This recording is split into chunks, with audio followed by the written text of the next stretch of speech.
We have to focus on. That is the fundamental issue.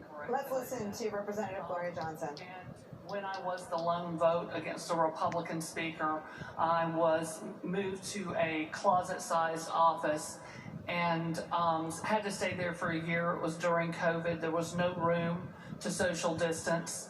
I couldn't have someone in my office, couldn't close the door, had no work table for the people who came up from my district. You're not silencing my voice, you're silencing the voice of 70,000 Tennesseans that sent me here, that care deeply about gun violence and Medicaid expansion and public schools, and we are continually silenced on the floor on those issues and more. And today, my colleague is right, today does not look anything like every other day in the legislature.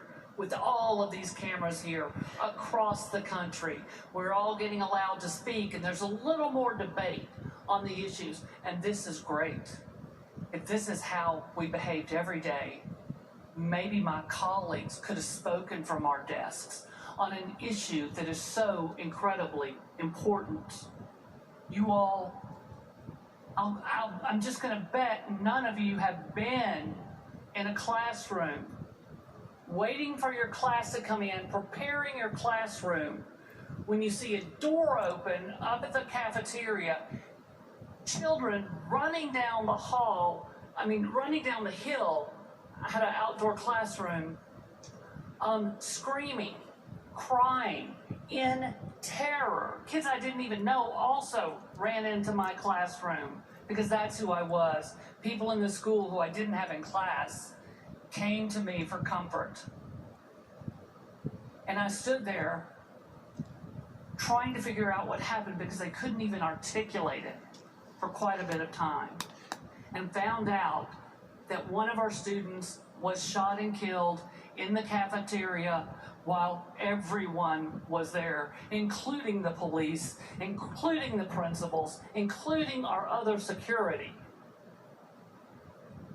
And I spent that day comforting those children, waiting for their parents to come and pick them up. And when my kids all got picked up, I went up to the circle and stood there. I don't even remember how many hours that day until we connected every child with every parent.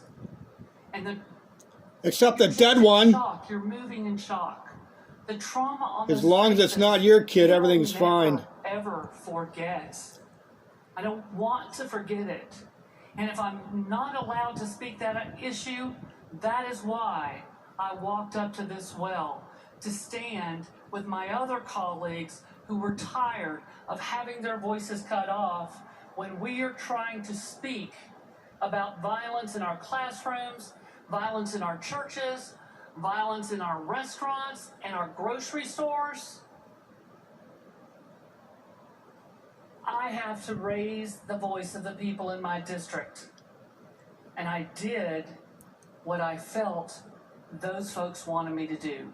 It's not a secret. My folks sent me here because they know I'm a fighter. They know I will fight for them. My friends in school all call me Little Miss Law and Order because I'm a rule follower. And I know that rules sometimes have to be broken, and sometimes you have to get in good trouble, as another one of my colleagues said. And I felt that this issue was in my heart. It was compelling me to come forward and address this issue. And I stood with my colleagues, and they are great at making people understand and making people listen. And I stood with them, and they were a voice for me.